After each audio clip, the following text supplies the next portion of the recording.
Don't let your remodel ruin you. In today's video, I'm sharing my best advice on how to survive construction no matter what phase of renovation you're currently in. Surviving a home renovation is one of those things that's going to make you feel like a champion once you come out on top, but it also could make you feel as though like you're buried under a pile of rubble with like no end in sight. We are going to be knocking out all of my top tips for success, which literally means you stay sane while under budget. Said like no one ever. Okay, we first have to get into the emotional toll that a renovation takes on you, your family, your body, your budget, your bank account. It's all there. There's so much money involved. You are bleeding money with almost like no end in sight. But I want you to think big picture, okay?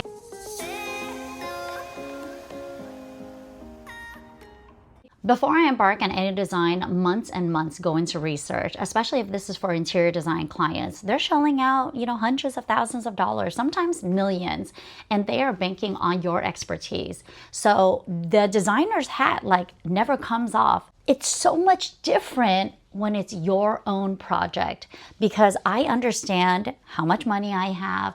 I know the timeline that I have. So I research for this dream house way before I even bought the house. And I think that's what's so great about assessing where you currently live. I almost want you to use your own current home like an experimental laboratory.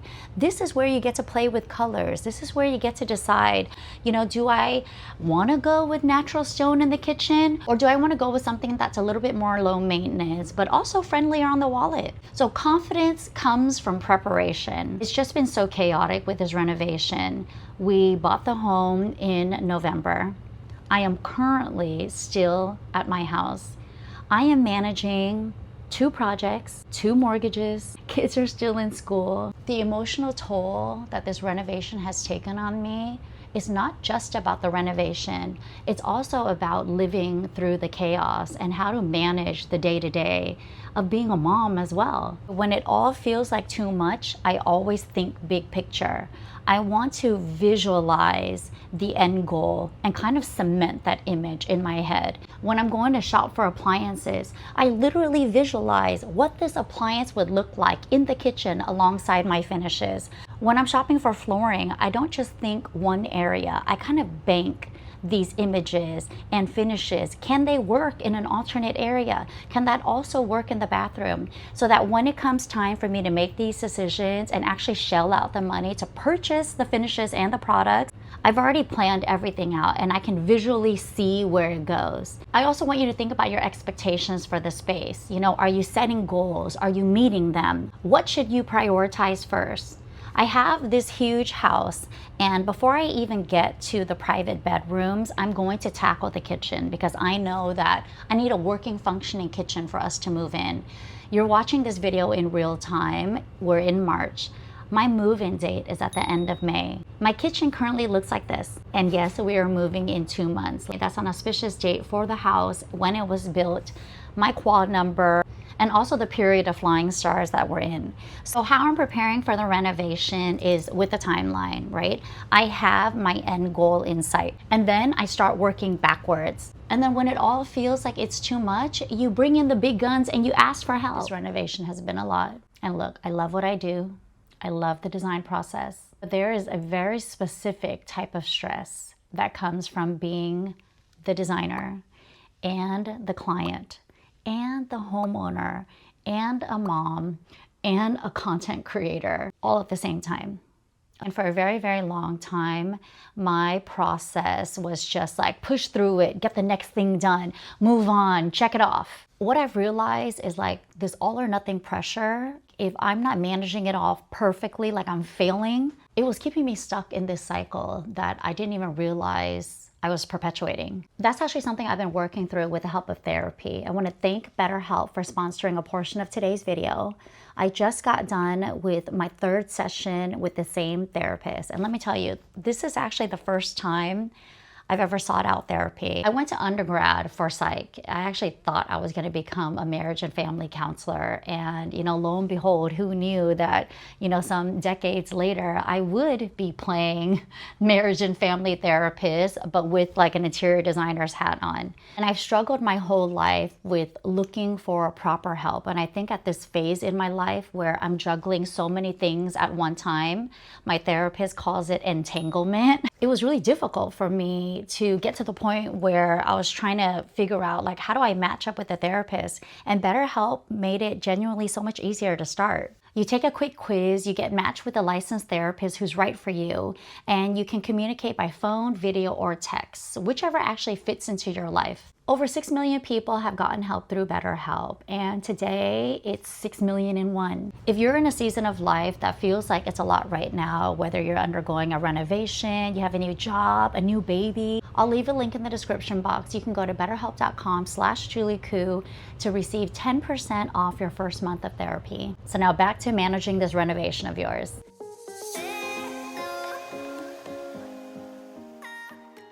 Now let's talk about logistics. Hiring a contractor, managing the timeline and the budget. Like, where do you even begin? I would begin with your budget. Do you have the budget for a general contractor? If you feel like you don't have enough experience and you don't have the time, the bandwidth, and the energy to manage your project, then definitely hire a general contractor. But I also want you to understand that the general contractor takes a chunk of that budget. Usually it's around like 25 to 30% because they upcharge all of their subs.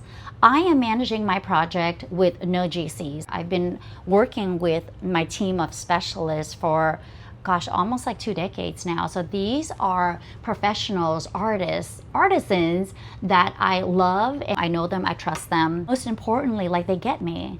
But if this is your first time embarking on a renovation project, then sure, let's test out some contractors, but you always want to ask them the right questions. And I do have a video on how to hire and talk to contractors. I'm actually going to leave that little card right here. Once you hire the contractor or subcontractor or maybe even interior designer, your job is not done. You have to sync up with your project manager so that you stay on top of your renovation, okay? You want to designate like one day every single week, like set your schedule. It could be every Tuesday that you have this like 15-minute walkthrough with your contractor for every single little project. I'm on my job site almost every single day.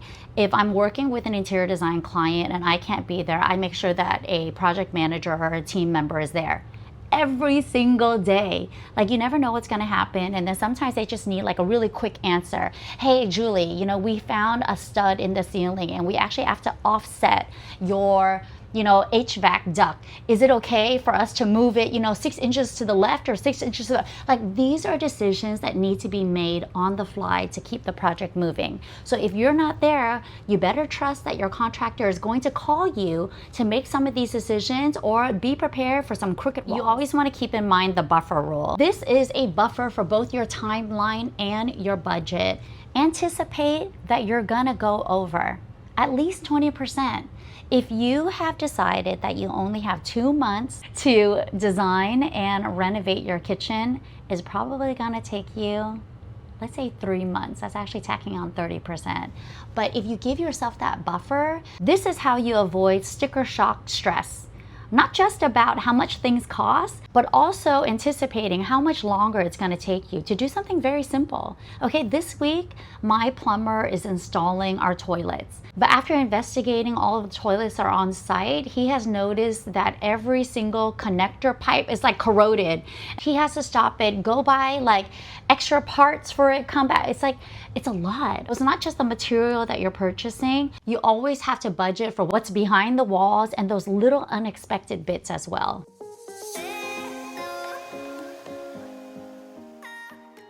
Analysis paralysis real. Like, how do you make decisions and keep the project moving? Here's my pro advice. Don't think, just do. Like, I have a list. I will write down a list from room to room of every single component that I need within that room. And every single day, I make a decision. Before that first sledgehammer swings and then you embark on demolition, you have to pick out all of those finishes first. Yes, I'm talking about the paint, the tile, the flooring, the cabinetry, your fixtures, appliances, like everything. All of those things need to be decided first in the project before construction starts. Once construction starts, it goes fast, you guys. Your contractor is going to be on the job, like forcing you to make these decisions. And then this is what causes stress because you're not ready. You're not prepared. Therefore, you're not confident. Therefore, you get stressed out. You see the pattern here? How many of you have lived through construction? I've actually never lived through construction, and it's through years and years of seeing what construction nightmares are like and that I knew I would never ever do it, nor would I advise you to. I understand that there are certain situations where you have to live there, okay? But if you are able to designate a Zen zone, just somewhere for you to retreat to so that you don't have to live in the mess, that is something that I absolutely encourage you to do just to stay sane. Pick one room in the home or even like a corner or even like outside that stays untouched by construction so that you have that sanctuary to retreat to. A huge reason of why this home was so attractive to me was not only just the flow and the energy of the house, but I actually loved that all the wings of the home have their separate entrances. All of the private bedrooms are on one side of the house. I love that I'm able to just block off one side of the home and be able to retreat to the other room. So right now I'm having my contractors, prime and paint all of the common areas, but we haven't even gotten to the kitchen remodel yet. So I'm having them block off the kitchen side, and then once we move in, we'll finish up the kitchen and I'll still have a space for my family to retreat to. I mean, that was very intentional. If you don't have an interior space to create like a quiet little sanctuary, think about how you can carve that outside.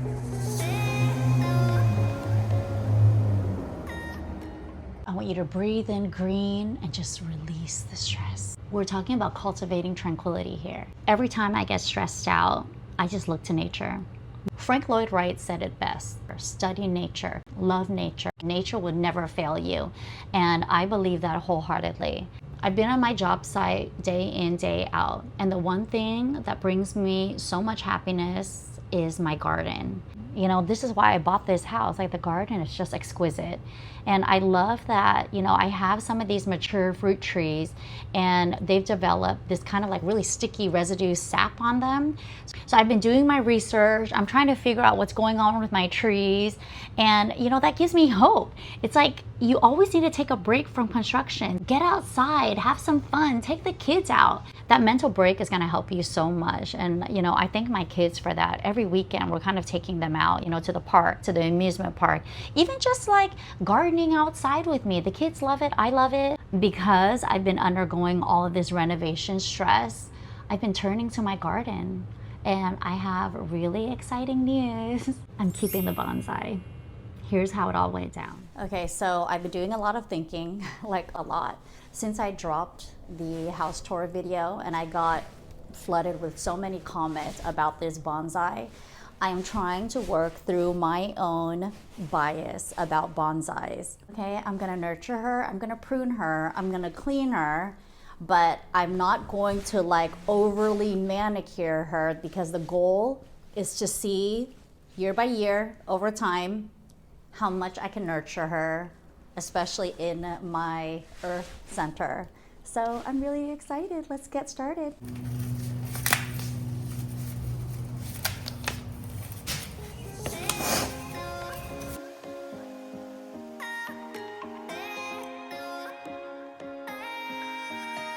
See, I feel like this branch is already dead.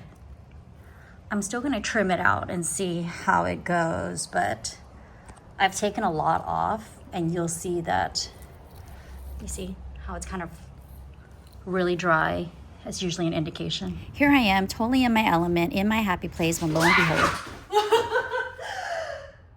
It's a fucking rat! It's a rat, it's a rat. Okay, you guys. Oh my God, I'm so like, there's a dead, decayed rat body that's in my bonsai. I don't want to get it out. I don't know how to take it out, but there's no way that I could finish or continue with that rat there. Holy mackerel. Woo! Me brave, you guys. I need to catch my breath, and I'm actually going to dispose of the rat body, but not before I show you to prove it. I can't do it, you guys. I need to catch my breath. I actually thought I was braver than I really am, but I'm not. I'm not braver. Okay, here we go. Do you see it? You see the body? You see the tail? Oh my God. Where's my finger? I'll give you an arrow. It's right there. Anyways, I can't continue without until my husband comes and removes the rat. I even saw it splayed out. I'm gonna stand right here and try to zoom in. Where is it? See it? Okay. I've enlisted my husband to do it. Let's see when he spots it, if he can see it.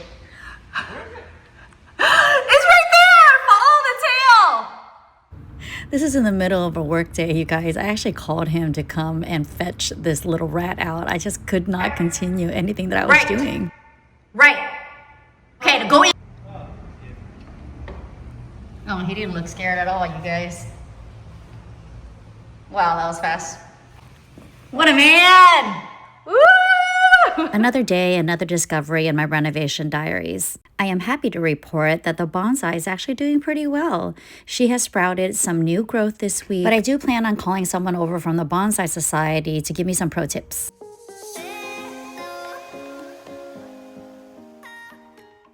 If you're tired of renovation stress, I want you to do these 3 things to finish your project strong. Number 1, think big picture, okay? When you're washing your dishes in the tub, when you have a makeshift stove in your patio, and you're cooking up tonight's dinner, think big picture. Visualize what that beautiful renovated kitchen is gonna look like. Visualize yourself emptying the dishwasher, putting things away in your beautiful cabinets.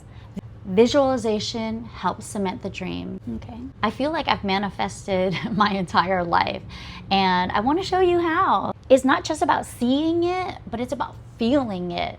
Even when I'm washing dishes at my house right now, I'm staring at a wall, okay?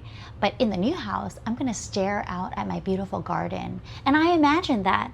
I imagine what it's going to be like when I stare out at my beautiful garden, and that's what keeps me in check. Now, the second tip is to take 10 minutes at the end of every day to do a little bit of research. Now, what are you researching? Anything, everything. What's on your list? Next on my list is I'm specifying a refrigerator. So every night this week, I'm gonna do a little bit of research on the best refrigerators out there for my kitchen and my condition.